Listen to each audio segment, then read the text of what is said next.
Okey.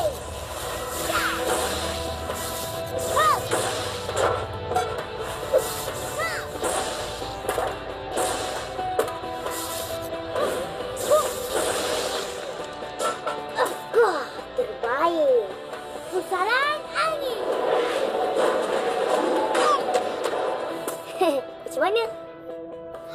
Terus saja ni.